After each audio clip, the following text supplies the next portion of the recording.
దేవునికి స్తోత్రం. మరి ఒకసారి 2వ నెలలో మొదటి వారంలో దేవుని వాక్యాన్ని మీతో పంచుకోవడానికి దేవుడు నాకు ఇచ్చిన అవకాశాన్ని బట్టి నేను దేవుని స్తుతిస్తున్నాను. పరిశుద్ధ దినాన్ని బట్టి కూడా దేవుని నేను స్తుతిస్తున్నాను. మిమ్మల్ని అందరినీ కూడా అభినందిస్తూ వాక్యాన్ని వినటానికి దేవుడు సిద్ధపరిచారని నమ్మి మరి వాక్య భాగాన్ని చదువుకొని వాక్య ధ్యానంలోకి వెళ్ళాలని నేను కోరుతూ ఉన్నాను. అందరం లేచి నిలబడినట్లయితే కీర్తనలు 34వ అధ్యాయం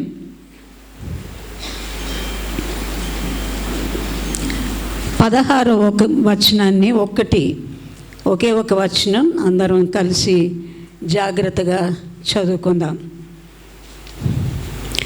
కీర్తనలు 34వ అధ్యాయం 16వ వచనం. దుష్క్రియలు చేయి వారి జ్ఞాపకమును భూమి మీద నుండి కొట్టివేయుటకై యెహోవా సన్నిధి వారికి విరోధముగా ఉన్నది. దేవునికి స్తోత్రం. మరి ఒకసారి 2వ లైన్ ఒకసారి చదువుకుందాం. యెహోవా సన్నిధి వారికి విరోధముగా ఉన్నది. దేవుడి వాక్య భాగాన్ని మన వెనుకలో దీవించి ఈ వాక్యం ద్వారా మనతో మాట్లాడాలని చిన్న ప్రార్థన చేసుకొని ఈ వాక్య ధ్యానంలోనికి వెళ్దాం. అందరూ మీరు ఎవరికి వారే ప్రార్థన చేయండి. నాతో కూడా మీరు ఏకీభవించండి. పరిశుద్ధమైనటువంటి దేవుడు మనతో మాట్లాడాలని, మనల్ని బలపరచాలని, మన యొక్క బలహీనతల నుండి దేవుడు మనకు విడుదల విజయాన్ని ఇవ్వటానికి సిద్ధంగా ఉన్నాడు. కనుక ఆయనను అడిగి మనం ఆ యొక్క విశ్వాసంలో స్థిరత్వాన్ని, ప్రతి సమస్యలో మరి విజయాన్ని పొందుకోవటానికి దేవుడు తన కృపను అనుగ్రహించినట్లుగా చిన్న ప్రార్థన చేసుకుందాం. పరిశుద్ధుడైన దేవానికి స్తోత్రాలు. పరిశుద్ధ దినాన్ని బట్టి మీకు స్తోత్రాలు ప్రభా. నీ పరిశుద్ధ మందిరాన్ని బట్టి నీకు స్తోత్రాలు. పరిశుద్ధ గ్రంథాన్ని బట్టి నీకు స్తోత్రాలు. నీ పరిశుద్ధమైనటువంటి మాటలను బట్టి, నీ జీవ మాటలను బట్టి ఆయన నీకు స్తుతులు వందనాలు చెల్లిస్తున్నాం. నీ వాక్యాన్ని ధ్యానించడానికి మాకు ఇచ్చినటువంటి శ్రేష్టమైనటువంటి తరుణాన్ని బట్టి మీకు స్తోత్రాలు. మమ్మల్ని సజీవులుగా ఉంచినందుకై నీకు స్తోత్రాలు. నేను స్తుతించే భాగ్యాన్ని మాకు ఇచ్చినందుకు నీకు స్తోత్రాలు. ఈ వాక్యాన్ని చదువుతుండగా, వింటుండగా తండ్రి ప్రభా, మేము ధ్యానిస్తూ ఉండగా తండ్రి మీరు మాతో మాట్లాడండి. మా హృదయాలను పరీక్షించండి, పరిశోధించండి. నీకు ఆయస్కరమైనటువంటి మార్గం మా ఎందున్నదేమో తండ్రి మీరు పరీక్షించి వాటిని మాలో నుండి తొలగించి నాయన నీ నామాన్ని గొప్ప చేసుకోండి. నేను ఈ సమయంలో తండ్రి నీ వాక్యాన్ని, నీ నామాన్ని గొప్ప చేసుకొని మీరు మహిమ పొందమని నన్ను కూడా మీ శిలువ చాటున మరుగుపరచండి. నీ పరలోక జ్ఞానముతో, నీ పరలోకమైనటువంటి నాయన నడిపింపుని ద్వారా, నాయన నీ ఆత్మ నడిపింపుని ద్వారా నన్ను మాట్లాడించి ప్రతి మాట, ప్రతి తలంపు ప్రభ మీరు అందించి నాయన తండ్రి నన్ను నిలబెట్టుకొని మీరు మహిమ పొందండి ప్రభ.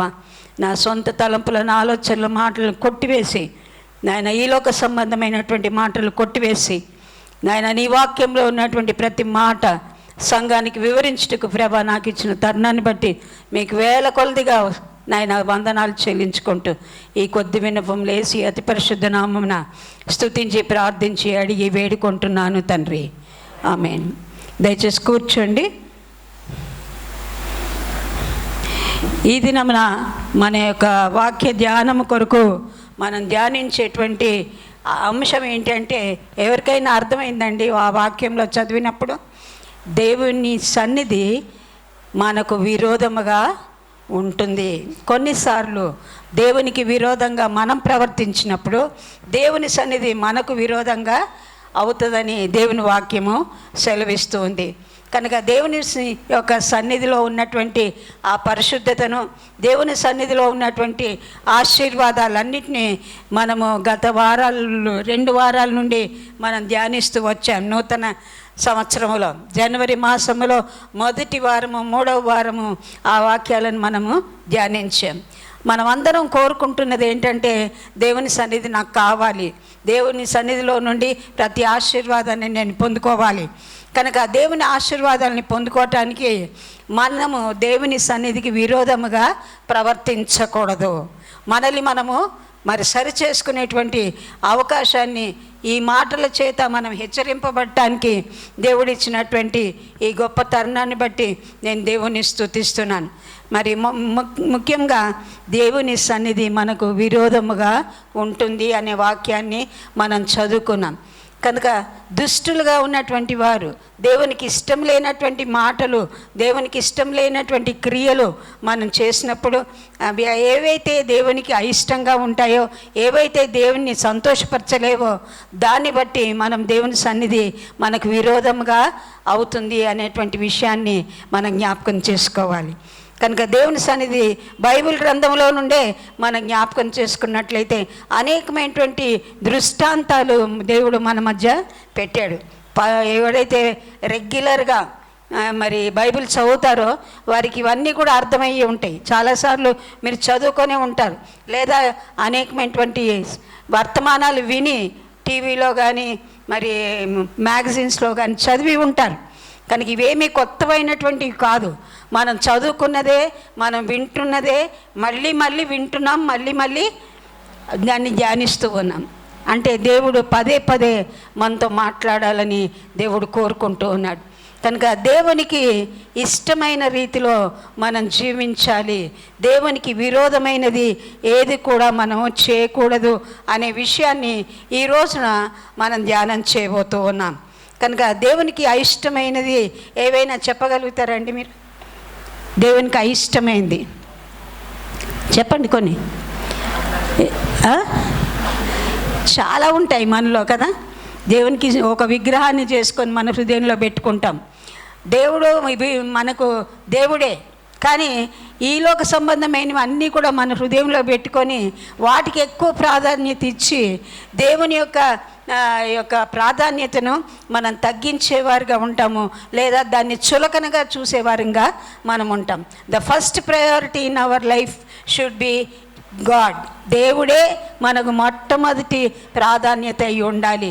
మన తలంపులు కాదు, మన ఆలోచనలు కాదు, మన జ్ఞానం కాదు, మన చదువు కాదు, మన ధనం కాదు, మనకున్నటువంటి ఆస్తులు కాదు, కానీ దేవుణ్ణి మాత్రమే మనము సేవించాలి. ఆయనకు మాత్రమే ప్రాధాన్యత మనం ఇవ్వగలిగినప్పుడు దేవుడు మనల్ని ప్రేమించి ఆయన సన్నిధి మనకు తోడుగా ఉంచుతాడు. కనుక మొట్టమొదటిగా ఆదికాండంలో మనం చూసినట్లయితే సృష్టి ఆరంభంలోనే ఇది జరుగుతూ వచ్చింది. దేవునికి విరోధంగా చేసినటువంటి వారిని దేవుడు ఆది నుండే నేను మొట్టమొదటిగా వీళ్ళని చేశాను, ఆదామును అవ్వను అని వాళ్ళని ఏమి క్షమించలేదు. నా సృష్టి కదా, నా చేతులతో నేను చేశాను కదా అని వాళ్ళని ఏమి క్షమించి వాళ్ళని విడిచిపెట్టలేదు. ఎవరినైనా సరే, అది గొప్పవారైనా, ఐశ్వర్యవంతులైనా, ధనికులైనా, దరిద్రులైనా, మరి పెద్ద చదువులు చదివినా, మరి అనేక రకాలైనటువంటి డిగ్రీలు ఉన్నా, ఎవరైనా కూడా దేవునికి విరోధంగా మనము చేసినట్లయితే, మన ప్రవర్తన ఉన్నట్లయితే దేవుని సన్నిధి మనకు విరోధంగా ఉంటుంది అనే విషయాన్ని మనం జ్ఞాపకం చేసుకోవాలి. ఏదైనా వనాన్ని దేవుడు చేసినప్పుడు అక్కడ ఏదైనా వనంలో ఉండటానికి, దాన్ని సరిచేయటానికి, దాని పళ్ళనన్నింటినీ తినటానికి యోగ్యతనిచ్చి, దాన్ని కాయటానికి, దానిలో ఉన్నటువంటి ఆ ఫలాలన్నింటినీ వారు అనుభవించడానికి దేవుడు ఆదామును అవ్వను చేశాడు. కనుక ఆ సమయంలో మరి దురాత్మ అనేది, సాతాను అనే అపవాది ఆ ఏదైనా వనములోనికి ప్రవేశించినప్పుడు మరి దేవుని మాట కంటే ఎక్కువగా మరి సాతాను మాటను వారు నమ్మి తినకూడని పండును తిని దేవునికి అవిధేయతగా ప్రవర్తించారు. కనుక దేవుడు చెప్పినటువంటి మాటను వారు వినలేదు, దేవుని మాటకు లోబడలేదు. కనుక లోబడనొల్లని వారి వైపు దేవుని సన్నిధి విరోధంగా ఉంటుంది. దేవునికి లోబడాలి, దేవుని మాటలకు లోబడాలి. బైబిల్ గ్రంథంలో చెప్పబడినటువంటి ఆజ్ఞలను, కట్టడలను మనం అనుసరించి దానికి లోబడాలి.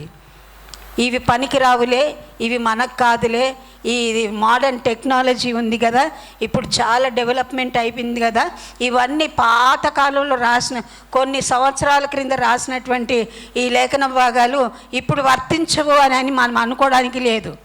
God's word never changes. There are no alterations in the Bible. ఎక్కడ కూడా దేవుని యొక్క ఆజ్ఞలలో మార్పు ఉండదు.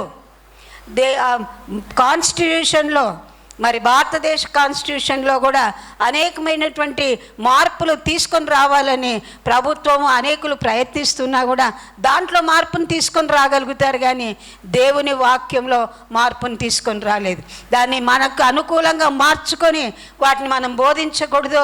ఆ విధంగా మనం అర్థం చేసుకొని ఈ విధంగా ఉందిలే, పర్వాలేదులే, మనం ఈ విధంగా జీవించవచ్చు అని సరిపెట్టుకోవడానికి వీలు లేదు. దేవుని వాక్యము ఎల్లప్పుడూ నిలుచును. అది మార్పు లేనిది. దేవుడు మార్పు లేనివాడు.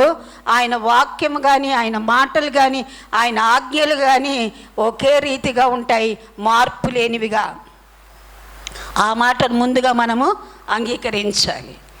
కనుక ఎప్పుడైతే వారు తినకూడని పండును తిన్నారో అప్పుడు దేవుడు వారికి చెప్తున్నటువంటి మాట ఏంటంటే, ఆదికాండం 3వ అధ్యాయం 24వ వచనంలో, మీ యొక్క బైబిల్లో మీరు త్వరగా మరి రెఫరెన్స్ తీసుకొని ఉంటే మీ బైబిల్లో చూడండి ఆ మాట. ఆదికాండం 3:24. అప్పుడు ఆయన ఆదామును వెళ్ళగొట్టి ఏదేను తోటకు తూర్పు దిక్కున కెరూబులను జీవవృక్షమునకు పో మార్గమును కాచుటకు ఇటు అటు తిరుగుచున్న ఖడ్గజ్వాలను నిలవబెట్టెను.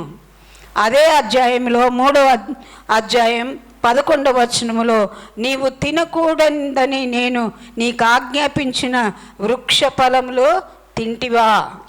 ఎప్పుడు అడుగుతున్నాడండి?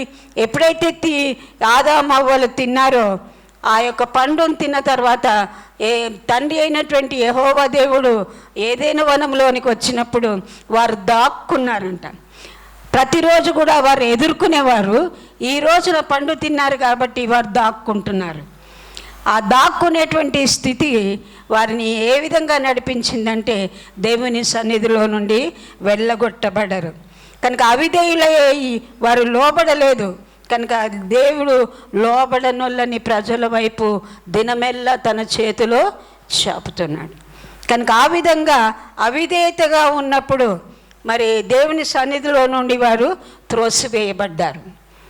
కనుక దేవుని సన్నిధిలో నుండి వారు త్రోసివేయబడినప్పుడు ఖడ్గజ్వాలలను పెట్టాడు. ఏదైనా వనంలోనికి తిరిగి వాళ్ళు వెళ్లకుండా ఆయన సన్నిధి వారికి దూరపరిచాడు. వారితో మాట్లాడటలేదు. వారిని కలుసుకోవడానికి, వారి సహవాసంలోనికి దేవుడు రావట్లేదు అన్నమాట. కనుక ఇన్ని పోగొట్టుకుంటారు. మొట్టమొదటిగా తన చేతులతో చేసినటువంటి ఆదాము అవ్వలు ఆ యొక్క ఆధిక్యతను వారు పోగొట్టుకున్నారు. ఎందుకంటే ఆజ్ఞను అతిక్రమించారు. ఆజ్ఞాతిక్రమమే పాపము. కనుక 1 యోహాను పత్రిక 3వ అధ్యాయం 4వ వచనం, పాపం చేయి ప్రతి వాడును ఆజ్ఞను అతిక్రమించును, ఆజ్ఞాతిక్రమమే పాపము. కనుక ఆజ్ఞను మరి ధిక్కరిస్తే, లోబడకుండా ఉంటే మనము దేవుని సన్నిధిలో నుండి వెలివేయబడతాము అనేటువంటి విషయాన్ని మనం జ్ఞాపకం చేసుకోవాలి. దయచేసి ఎవరు కూడా సెల్ ఫోన్స్ చూడొద్దు. దయచేసి వాక్యాన్ని వినాలని మనవి చేస్తూ ఉన్నాను. రెండవదిగా మనం చూసినట్లయితే మరి కయీను హేబేలు ఇద్దరు దేవుని సన్నిధికి వారు అర్పణలు తీసుకొని వచ్చారు. హేబేలు యొక్క అర్పణము దేవుడు అంగీకరించాడు. మరి కయీను యొక్క అర్పణము దేవుడు అంగీకరించలేదు. కయీనుకి ఏమవుతుందంటే ఆయన తమ్ముడి మీద అసూయపడ్డాడు. దేవుడు ఎందుకు నా యొక్క అర్పణం అంగీకరించలేదు, నా తమ్ముంది మాత్రమే ఎందుకు అంగీకరించాడు? అయితే దేవుని మీద కోప్పడి తన ముఖం చిన్నబుచ్చుకొని రహస్యంగా ఎవ్వరూ లేనప్పుడు సమయము చూసి అనుకూలమైన సమయంలో ఆయన ఏం చేశాడంటే కయీను హేబేలు మీద పడి ఆయనను చంపెను.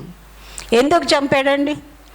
అసూయ చేత. ద్వేషము, కలహము, క్రోధము, అసూయ ఎక్కువ కయీనుకు ఉండింది తమ్ముడి మీద. కనుక చంపేశాడు, మరణమయ్యాడు.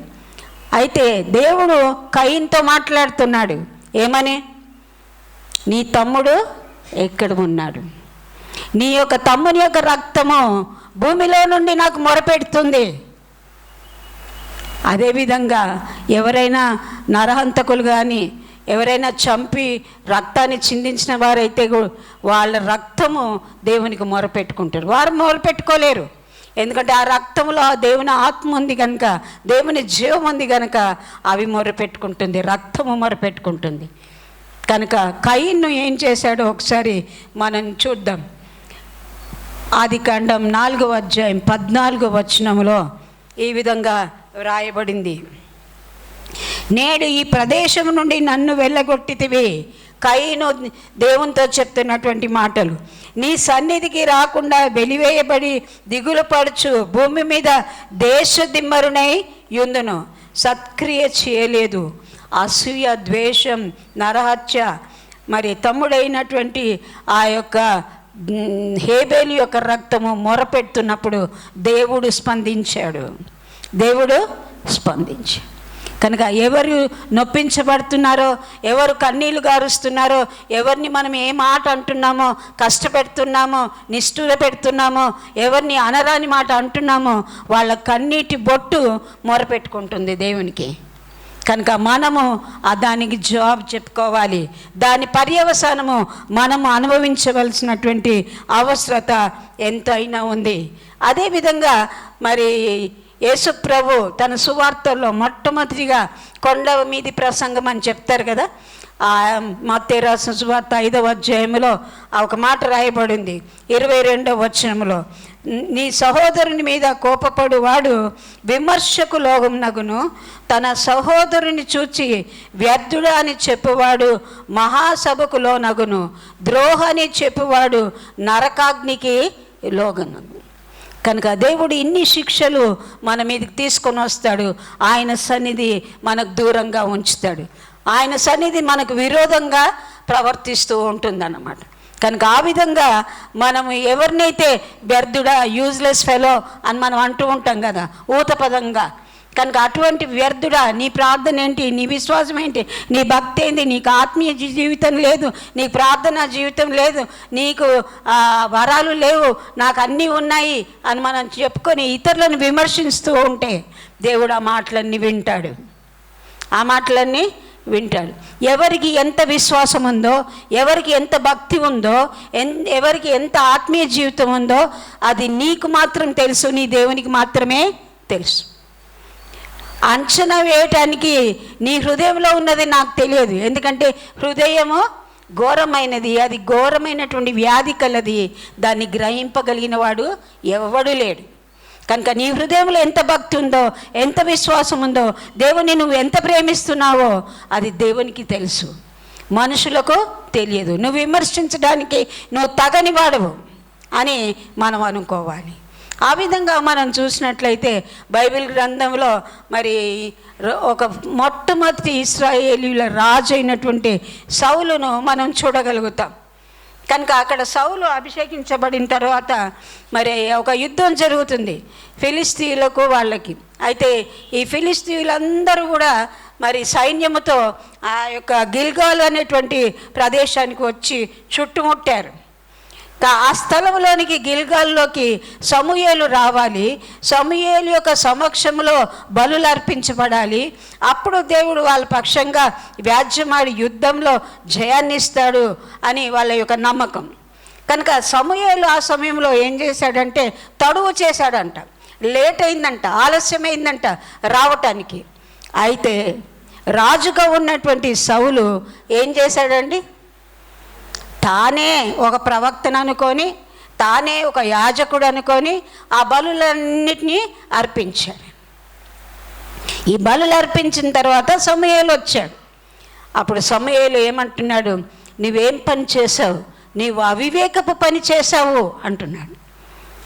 కనుక దేవుడు ఏం చేస్తున్నాడో ఒక్కసారి ఆ సమూయేలు మాటలు మనం బైబిల్ గ్రంథంలో నుండి మనం చూద్దాం. సమూయేలు గ్రంథం 1 సమూయేలు 13వ అధ్యాయం 9వ వచనంలో, ఫిలిస్తీయులతో యుద్ధము సౌలు గిల్గాలులో సమూయేలు కొరకు ఎదురు చూచి రాకపోవట చూచి తానే దహన బలిని అర్పించెను. 13వ వచనం, అందుకు సమూయేలు ఇట్లా, నేను నీ దేవుడైన యెహోవా నీకు ఇచ్చిన ఆజ్ఞను గైకొనక నీవు అవివేకపు పని చేసితివి. నీ రాజ్యం ఇశ్రాయేలు మీద సదాకాలం సిద్ధపరచుటకు యెహోవా తలచి ఉండెను, అయితే నీ రాజ్యము నిలవదు. ఈ రాజు అయినటువంటి సౌలు రాజ్యానికి వచ్చి ఎన్ని సంవత్సరాలు అయిందండి? 2 సంవత్సరాలు. ఇది జరిగిన తర్వాత నీ రాజ్యాన్ని తీసేస్తాను అన్న తర్వాత కూడా 38 సంవత్సరాలు ఆయన రాజుగా ఉన్నాడు. 40 సంవత్సరాలు రాజరికం చేశాడు. కానీ ఎప్పుడు ఆయన రాజ్యం పోతుందో, ఎప్పుడు తన కిరీటం పోతుండో, ఎప్పుడు తన ఆ సింహాసనం మీద నుండి దిగిపోతాడో ఆయనకు తెలియకుండానే ఉండనమాట. ఆ సమయంలో మరి దేవుడు ఏం చేశాడు? నీ రాజ్యాన్ని తీసి నేను వేరొకరికి ఇస్తాను, ఎవరు చేయవలసినటువంటి పని వారు చేయాలి. కనుక మంచి నీతి కథల్లో చెప్తారు, మరి ఆ యానిమల్స్ గురించి చెప్తారు. గాడిద చేసే పని గాడిదే చేయాలంట, కుక్క చేసే పని కుక్క చేయాలంట. గాడిద కుక్క పని చేయలేదు, కుక్క గాడిద పని చేయలేదు.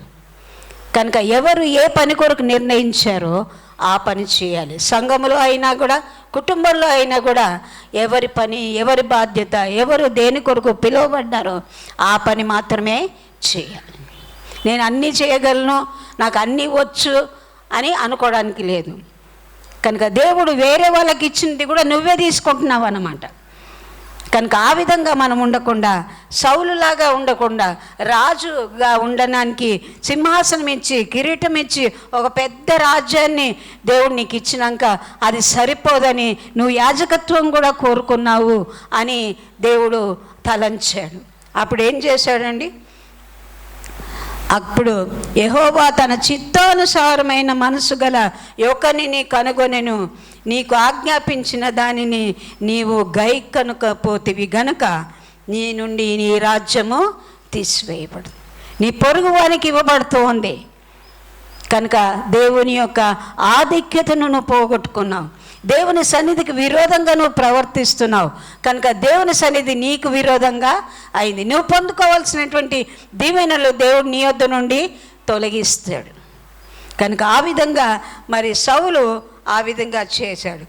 సౌలు చేసిన ఇంకొక మరి విషయం ఏంటంటే, తను రాజుగా ఉన్నప్పుడు తన ఇశ్రాయేలు దేశం అంతట్లో చిల్లంగితనం కానీ, కర్ణపిశాచికి వెళ్ళినటువంటి ఆ తంత్రాలు కానీ, ఇవన్నీ శకునాలు చూడటం కానీ, ఇవన్నీ కూడా ఆపివేసి వాళ్ళను తన దేశంలో నుండి వెళ్ళగొట్టినట్లు వాళ్ళ లేఖనాల్లో మనం చదువుతున్నాం.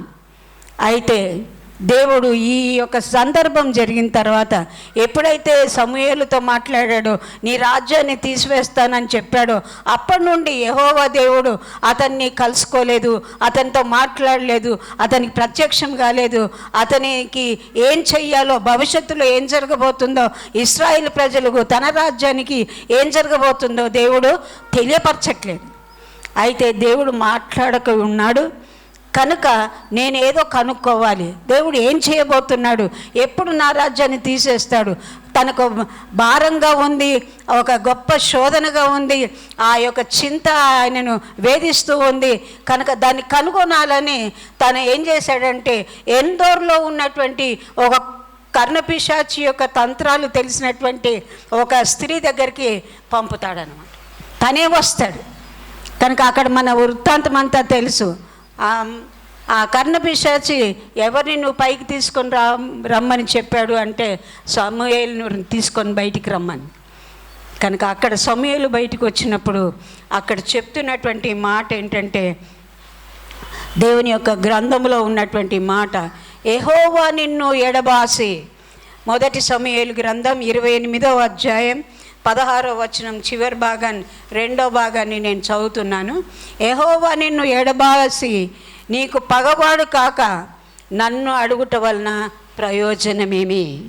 కనుక క్రైస్తవులు కానీ, దేవుని యొక్క బిడ్డలు కానీ, రాజులు కానీ, యాజకులు కానీ ఎవరైనా సరే ఎక్కడికి వెళ్ళకూడదండి? శకునాలు చూడటానికి వెళ్ళొద్దు, కర్ణపిశాచి దగ్గరికి వెళ్ళకూడదు.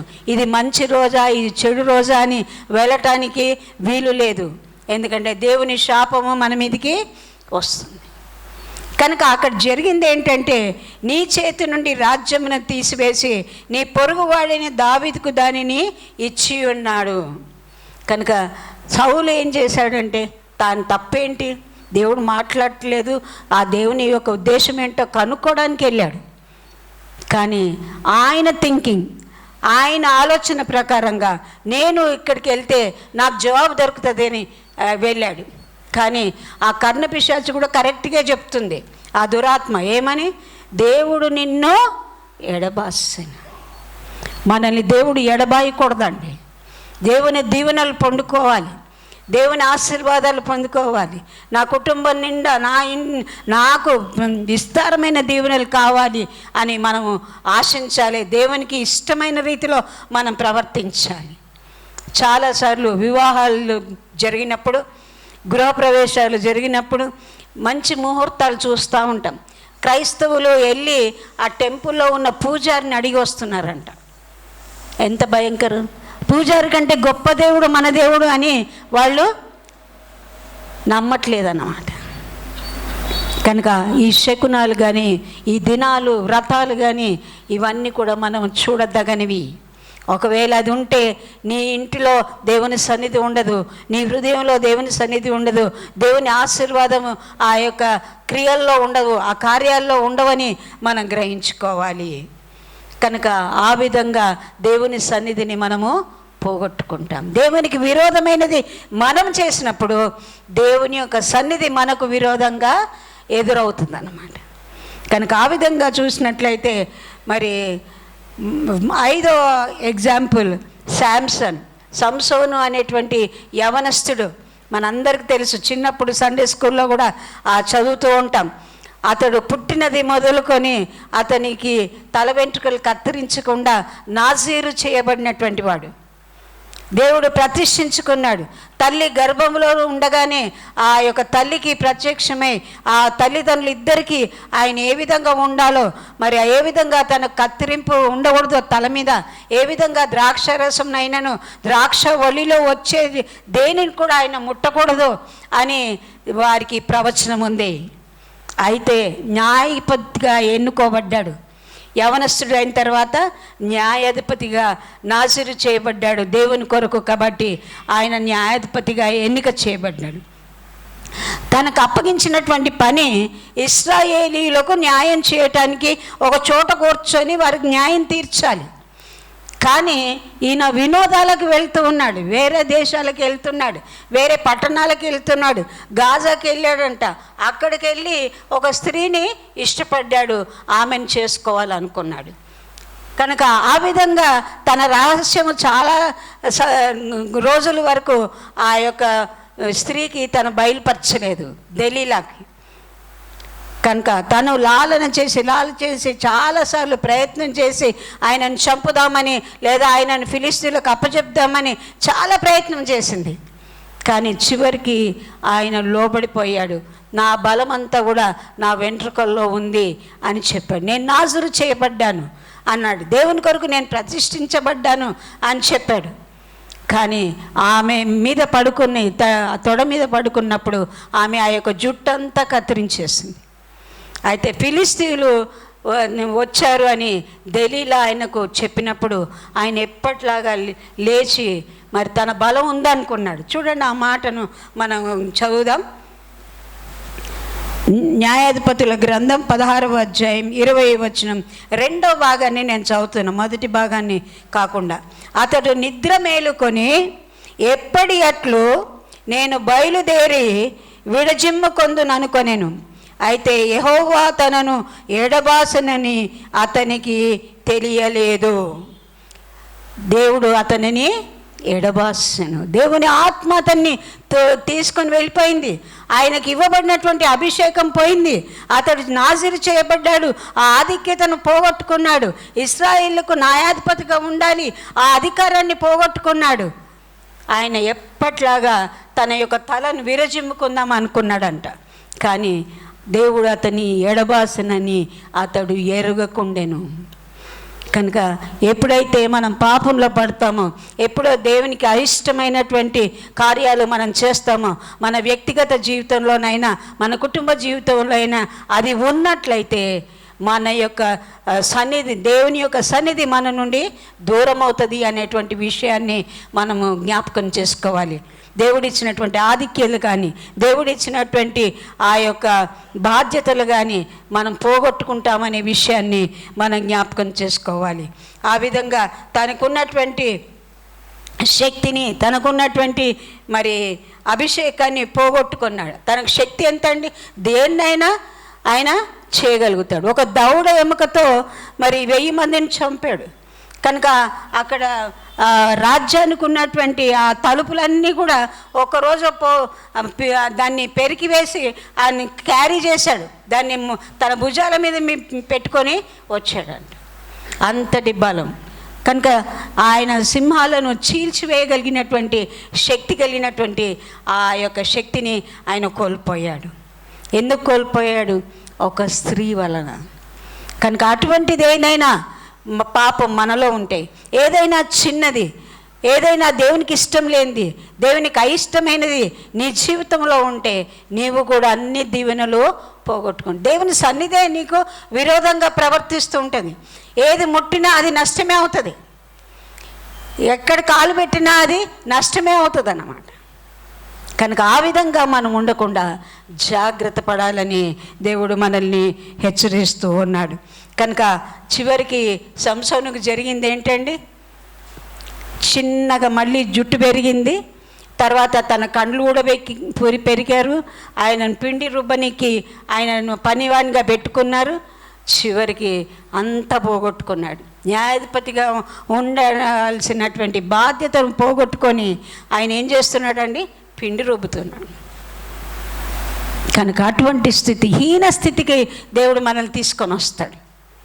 దేవునికి విరోధంగా కానీ, దేవుని యొక్క సంఘానికి విరోధంగా కానీ, దేవుని యొక్క సేవకులకు విరోధంగా కానీ నువ్వేమి చేసినా కూడా దేవుడు దానికి ప్రతిఫలాన్ని నీకు ఇస్తాడు. దేవుడికి ఇష్టం లేనిది నువ్వు చేస్తే దేవుడు ఆ ప్రతిఫలాన్ని నువ్వు అనుభవించేటట్టు చేస్తాడు. దేవుడు క్షమించే దేవుడే, నేను కాదనను. కానీ ఎంతవరకు క్షమిస్తాడు? నువ్వు క్షమాపణ అడిగితేనే క్షమిస్తాడు. అది క్షమాపణ కూడా కొత్త నిబంధనలోనే వచ్చింది. పాత నిబంధనలో కూడా సరి చేసుకొని దేవుని సన్నిధిలో ఒప్పుకునేటువంటి సందర్భాలు కూడా ఉన్నాయి. కనుక ఆ విధంగా నీ తప్పును తెలుసుకునేటువంటి అవకాశము, ఆ జ్ఞానము, అట్టి తెలివి దేవుడు నీకు ఇవ్వాలి. కనుక నాలో ఏం తప్పు లేదు అని ఇతరుల వీపులను మనం చూస్తూ ఉంటాం. మన కళ్ళు ఎప్పుడు చూస్తుంటే భూలోకంలో సంచరిస్తుంటాయి. వాళ్ళదేంటి, వీళ్ళదేంటి, వాళ్ళ చరిత్ర ఏంటి, వీళ్ళ చరిత్ర ఏంటి, మన చరిత్ర మనం మర్చిపోతాం. కనుక చాలా జాగ్రత్తగా మనం ఉండాలని కోరుకుంటున్నాను. కనుక ఇవి మరి పాత నిబంధనలో ఉన్నటువంటి మరి ఉదాహరణలు. కొత్త నిబంధనలో ఉన్నటువంటి ఉదాహరణలు ఏంటంటే మన అందరికీ తెలిసినటువంటి విషయం, యూదా ఇస్కరియోతు. యూదా ఇస్కరియోతు ఏం చేశాడండి? యేసు ప్రభు శిష్యుల్లో ఒక శిష్యుడు, ఒక మంచి ఆధిక్యత, ఎంత గొప్ప పేరండి. యేసు ప్రభుతో నడిచాడు, యేసుతో ఉన్నటువంటి ఆ స్వస్థత కార్యాలు చూశాడు, స్వస్థత వరాన్ని పొందుకున్నాడు, పరిశుద్ధాత్మ అభిషేకాన్ని పొందుకున్నాడు, అనేక స్వస్థతలు చేస్తున్నాడు, సువార్తను ప్రకటిస్తున్నాడు, యేసు ప్రభుతో కూడా వెంబడిస్తున్నాడు, యేసు ప్రభుతో ఉన్నట్టే ఉన్నాడు. ఏంటండి? ఉన్నట్టే ఉన్నాడు. కానీ వెనక ఏం చేశాడు? గోడ వెనక వెళ్ళిన తర్వాత గుసగుసలు మాట్లాడుతున్నాడు. ఏం చేస్తున్నాడండి? గుసగుసలు. ఎవరితో మాట్లాడాడు? ప్రధాన యాజకులతో, యూదుల పెద్దలతో మాట్లాడి ఒక నిర్ణయానికి వచ్చాడు. మీరు ఆ యేసు ప్రభువుని అప్పగిస్తే మీరు నాకేమిస్తారు? కనుక అక్కడ చెప్తున్నటువంటి మాట, ఆ మత్తయి రాసిన సువార్త 26వ అధ్యాయం 15వ వచనంలో, నేను ఆయనను మీకు అప్పగించిన ఎడల నాకేమి ఇత్తురని వారిని అడిగాను. వారితో బేరం చేస్తున్నాడు. 30 వెండి నాణ్యాలకు ఆయన ఒప్పందం కుదుర్చుకున్నాడు. కనుక అక్కడ జరిగినటువంటి సందర్భం ఏంటంటే, లూకా రాసిన సువార్త 22వ అధ్యాయంలో ఉన్నటువంటి మాట ఏంటంటే, అక్కడ ఆయన పస్కా బలి చివరిసారిగా ఆరగిస్తూ ఉన్నప్పుడు, ప్రభుతో బలిలో పాలు పొందుతున్నప్పుడు మొక్క ముంచుకున్న తర్వాత సాతాను అతనిలో ప్రవేశించి అతడు బయటికి వెళ్ళాను. ఆ యొక్క కార్యాన్ని చేయటానికి ఒప్పందం కుదుర్చుకున్నాడు కనుక దాని కొరకు ఆ ప్రయత్నంలోనికి వెళ్ళాడు. చాలాసార్లు మనం కూడా బలలో పాలు పొందుతున్నప్పుడు నేను పరిశుద్ధిని అయిపోయాను, దేవుడు నన్ను క్షమించాడు అని అనుకోవద్దు. అనాలోచితంగా, అయోగ్యముగా, పాపం నీళ్ళు మనసులో పెట్టుకొని కపటము, వేషధారణ, కలహము, క్రోధము, అసూయ ఇవన్నీ పెట్టుకొని బలలో పాలు పొందితే నీలో సాతాను ప్రవేశించి నువ్వు బయటికి వెళ్తావు. అది చాలా జాగ్రత్తగా మనం గమనించుకోవాలి. చాలా శుద్ధీకరణతో, హృదయ శుద్ధీకరణతో నన్ను క్షమించు ప్రభువా అని మనస్ఫూర్తిగా హృదయపూర్వకంగా ఆయనను అడిగి ఆయనను క్షమించమని కోరి తర్వాత బలలో పాలు పొందాలి. కనుక యూదా ఇస్కరియోతు నమ్మకమైనటువంటి శిష్యుడిగా ఉన్నాడు. 3.5 సంవత్సరాలు చివరికి అప్పగించాడు. యేసుప్రభు ఎట్లాగో చంపుతారు వీళ్ళు, ఆ తర్వాత నాకు ఫ్యూచర్ లేదనుకున్నాడేమో, కనుక వారితో ఒప్పందం కుదుర్చుకున్నాడు.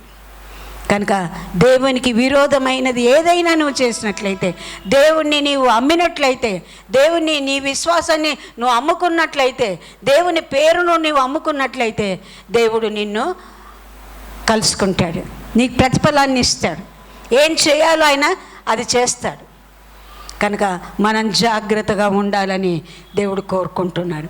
ఆయన సన్నిధి మనకు విరోధంగా ఉంటుంది కనుక ఏ విధంగా విరోధంగా అయిందండి ఇస్కరియోతుకు? ఆ నాణ్యాలు తీసుకున్నాడు, మందిరానికి వచ్చాడు, దాన్ని పారేశాడు ఆ రూకలను. అయ్యో ఈ నీతిమంతుని రక్తానికి నేను బలైపోయాను, నేను కారకుండా అయిపోయాను అని విలపించాడు. కానీ ఏం లాభం? ఆ శిలువ దగ్గరికి రాలేదు. యేసుప్రభు ఇంకా శిలువ మీద ప్రాణంతోనే ఉన్నాడు. ఒకవేళ తిరిగి పరిగెత్తుకుంటూ వచ్చి యేసయ్యా నన్ను క్షమించంటే క్షమించేవాడేమో, కానీ రాలేదు. అతడు వెళ్ళి ఒక చెట్టుకు ఊరేసుకొని చనిపోయాడు. పొట్ట పగిలిపోయి ఆ పేగులు క్రింద పడ్డాయని రాయబడి ఉంది అపోస్తలుల కార్యం 1వ అధ్యాయంలో. కనుక మనం చేసిన దానికి తప్పకుండా ప్రతిఫలాన్ని మనము అనుభవిస్తాము అనేటువంటి విషయాన్ని మనం జ్ఞాపకం చేసుకోవాలి. ఆ తర్వాత నూతన నిబంధనలో 2వ ఉదాహరణ ఏంటంటే, మరి అపోస్తలుల కార్యం 5వ అధ్యాయము 1 నుండి 11 వచనాలు మనం చూసినట్లయితే, 2 భార్యాభర్తలు ఉంటారు, అననీయ సప్పీరాలు. వారు ఏం చేశారు? అందరూ సమిష్టిగా వారి యొక్క ఆస్తులను అమ్మి ఈ యొక్క అపోస్తలుల పాదాల దగ్గర పెడుతున్నప్పుడు వాళ్ళకు కూడా పొలం ఉంది, అమ్ముకున్నారు, మంచిదే. కానీ దానిలో సగము వాళ్ళు కొంత డబ్బును వాళ్ళు పెట్టుకొని మిగతా తెచ్చి ఆ అననీయ ఆ యొక్క పేతురు దగ్గర తీసుకొచ్చాడు. పెట్టినప్పుడు ఆ పేతురు అడుగుతున్నటువంటి మాట, ఇంతకే అమ్మావా? ఇంతకే అమ్మాను అని చెప్తున్నాడు. కనుక అక్కడ చెప్తున్నటువంటి మాట ఏంటంటే 5వ అధ్యాయం 4వ వచనంలో, నీవు మనుషులతో కాదు దేవునితో అబద్ధమాడితివి. మనం అబద్ధమాడింది ఎవరితోని? నాకు తెలియదు, నేను అన్నాను, నేను మర్చిపోయాను, నేను అన్నానో లేదో నాకు తెలియదు అనుకోవడానికి లేదు. అన్నీ మనకు తెలుసు, మనకు మనసాక్షి ఉన్నది, అన్నీ దేవుడు మనకు బయలుపరుస్తాడు. కానీ అక్కడ ఎవరితో మనం అబద్ధమాడినట్లు? ఎవరితో అండి? దేవునితో అబద్ధం ఆడుతుంది. ఆ కొంతసేపటికి తన భార్య కూడా వచ్చింది, తన భర్త ఏమైందో ఇంకా రాలేదని. ఆమెతో కూడా అదే మాట అడిగాడు, మీరు ఇంతకే అమ్మారా? ఆమె కూడా అవునండి ఇంతకే అమ్మాను. అప్పుడు ఆ యొక్క అధ్యాయంలో మనం చూసినట్లయితే, పరిశుద్ధాత్మను మోసపుచ్చుటకు సాతాను ఎందుకు మీ హృదయములను ప్రేరేపించాను? ఎందుకు ప్రేరేపించిందండి? ఆ డబ్బు పెట్టుకోవాలనుకున్నాం. డబ్బు ఉన్నా కూడా కొందరికి మనం ఇవ్వలేము కదా, మన అప్పులున్నా తీర్చే మళ్ళీ రండి అంటాం. కనుక ధనాపేక్ష మనది కానిది మన దగ్గర ఉండకూడదు. ఏ వస్తువు అయినా కూడా, ఏ చిన్న వస్తువు అయినా కూడా మన దగ్గర ఉండద్దు, మన ఇంట్లో ఉండద్దు, వెంటనే దాన్ని ఇచ్చేయాలి. కనుక మీ హృదయం ఎందుకు ప్రేరేపించింది సాతాను? మీరు ధనాపేక్ష కలిగి ఉన్నారు, ధనాన్ని మీరు పెట్టుకోవాలనుకున్నారు. మరి అపొస్తలుల పాదాల దగ్గర తీసుకొని వస్తే మీ అవసరతలన్నీ వారు తీర్చలేరేమో అని అపనమ్మకం మీకు కలిగింది. కాబట్టి కొంత దాచుకున్నారు. కనుక వాళ్ళ భక్తి ఏమైంది, వాళ్ళ విశ్వాసం ఏమైంది, వాళ్ళ ఆత్మీయ జీవితం ఏమైంది? అన్నీ కోల్పోయారు. ఇద్దరూ మరణించారు. అబద్ధం ఆడినందుకు ఏమైందండి? ఇద్దరు మరణించారు. కనుక చాలా జాగ్రత్తగా ఉండాలి. 1 తిమోతి పత్రిక 6వ అధ్యాయం 6వ వచనం 8వ వచనం మనం చదువుకున్నట్టు, ధనాపేక్ష సమస్తమైన కీడులకు చూడండి, నేను చదువుతున్నాను. ధనవంతులవుటకు అపేక్షించు వారు శోధనలోను ఊరిలోను అవివేకయుక్తములను హానికరములనైన అనేక దురాశలలోనూ పడుదురు. అట్టివి మనుషులను నాశనంలోనూ ముంచివేయును. ఎందుకనగా ధనాపేక్ష సమస్తమైన కీడులకు మూలము. కొందరు ఆశించి విశ్వాసము నుండి తొలగిపోయి నానా బాధలలోనూ తమను తామే పొడుచుకొనిరి. కనుక ఈ విధంగా అనేక సార్లు దేవునికి విరోధంగా మనం ప్రవర్తించినప్పుడు, దేవునికి ఇష్టం లేని రీతిలో మనం ప్రవర్తించినప్పుడు, మనం అబద్ధం ఆడినప్పుడు, మనం దొంగతనం చేసినప్పుడు, మనం చేయకూడనిది చేసినప్పుడు దేవుని యొక్క సన్నిధి మనకు విరోధంగా పనిచేస్తుంది. మనల్ని దేవుడు ఆశీర్వదించాడు, మనకున్న ఆశీర్వాదాలన్నీ కూడా మనము పోగొట్టుకుంటాం. బైబిల్ గ్రంథంలో 2 వ్యక్తుల్ని జస్ట్ మీకు జ్ఞాపకం చేసి నేను ముగిస్తాను. దావీదు అనేటువంటి భక్తుడు మన అందరికీ తెలుసు. సౌలు తర్వాత రాజు, 2వ రాజు. ఆయన 40 సంవత్సరాలు మరి రాజుగా ఉన్నాడు. తను చేసింది ఒకే ఒక తప్పు, ఒక వ్యభిచారంలో పట్టుబడ్డాడు. ఆ తర్వాత మరి ఆ యొక్క ప్రవక్త ద్వారా ఆయన హెచ్చరించబడినప్పుడు, ఆ మనుషుడవు నీవే అని ఎప్పుడైతే ఆ ప్రవక్త చెప్పాడో అప్పుడు నేనే అని ఒప్పుకున్నాడు. తన జీవితకాలం అంతా కూడా దాని గురించి ఆయన పశ్చాత్తాపడుతూ వచ్చాడు. ప్రభువా నన్ను క్షమించు. ఆయన ఎంత పాపం చేశాడో దానికంటే ఎక్కువగా తన యొక్క జీవితాంతం దేవుణ్ణి మహిమపరిచాడు. కనుక దేవుడు అతన్ని ఏమన్నాడండి? పాపం చేసి వ్యభిచారం చేసిన తర్వాత కూడా దేవుడు నా ఇష్టానుసారుడు అని చెప్పగలిగాడు. ఎందుకంటే ఆయన క్షమాపణ పొందుకున్నాడు. కనుక నీలో ఏ తప్పైనా ఉండొచ్చు, ఏ అవిధేయత అయినా ఉండొచ్చు, ఏ అబద్ధమైనా ఉండొచ్చు, ఏ దొంగతనమైనా ఉండొచ్చు, ఏ పాపమైనా ఉండొచ్చు, ఆ దేవుని దగ్గర ఒప్పుకుంటే ఆయన క్షమిస్తాడు. He will retain his blessings. ఆయన తన ఆ యొక్క దీవెనలు ఇస్తాడు. ఆ విధంగా కంటిన్యూ అవుతావు. కనుక దావీదుకి ఏమైనా తక్కువైందండి? మందిరాన్ని కట్టడానికి ఆయన సంపాదించాడంతా. తనకు తాను తన కోట గోడలను కట్టుకున్నాడు. కనుక దేవుని సన్నిధిని ఎక్కువగా ప్రేమించాడు. దేవుని సన్నిధికి ఒక మందిరం ఉండాలని కోరుకున్నాడు. దేవుని యొక్క మందిరము ఆ పర్ణశాలలో గుడారాల్లో ఉంటే, నేను సరమ్మి వేసినటువంటి ఆ యొక్క మంచి భవనంలో, రాజభవనంలో ఉండుట నాకు తగునా అన్నాడు. నా కంటికి నిద్ర రానియను, నేను మంచం మీద పండుకొనను అని అంటున్నాడు. తను దేవుని సన్నిధిని అంతగా ప్రేమించాడు. కనుక దేవుడు అంతగా దేవుడు దీవించాడు. ఆయన సన్నిధి ఆయనకు తోడుగా ఉంది. అందుకనే ఆయన సన్నిధిని ఆయన ఆనందించాడు, సంతోషించాడు, దేవుని మహింపరిచాడు దావీదు. అయితే 2వ వ్యక్తి పాత నిబంధన గ్రంథంలో యోనా ఉన్నాడు. దేవుని సన్నిధి నుండి పారిపోతున్నాడు. అయితే అక్కడ సముద్రంలో ఉపద్రవం వచ్చింది. కనుక అందరూ వారి దేవతలకు ప్రార్థన చేస్తున్నారు. అయితే యోనా ఏం చేశాడంటే, ఈ ఉపద్రవము నా కొరకు వచ్చింది. ఏమంటున్నాడండి? నా కొరకు వచ్చింది కాబట్టి నన్ను తీసి సముద్రంలో వేసేయండి అని తన తప్పు తెలుసుకున్నాడు. నేను పారిపోతున్నాను దేవుని సన్నిధి నుండి. దేవుడు ఒక చోటుకు పొమ్మంటే నేను ఇంకో చోటుకు వెళ్తున్నాను. నా ఇష్టానుసారమైనటువంటి నిర్ణయాలు నేను తీసుకుంటున్నాను. నా దృష్టికి ఇష్టమైంది నేను చేస్తున్నాను. దేవుని చిత్తాన్ని నేను కనుగొట్టలేదు.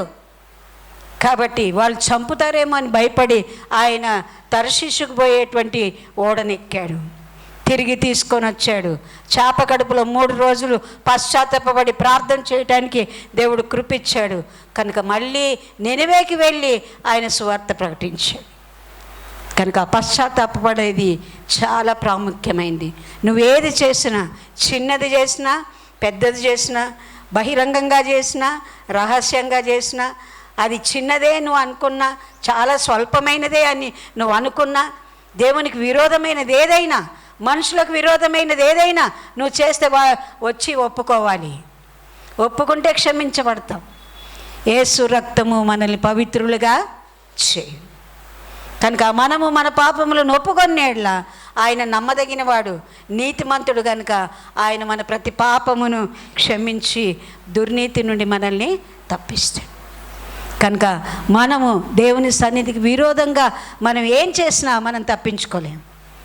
కనుక దేవుని సన్నిధికి విరోధంగా నాలో ఏదైనా ఉందా ప్రభువా, నన్ను పరీక్షించు. నీకు ఆయాసకరమైన మార్గం ఉందా? నిన్ను దుఃఖపెట్టే పరిస్థితులు నా జీవితంలో ఉన్నాయా? నా కుటుంబంలో ఉందా?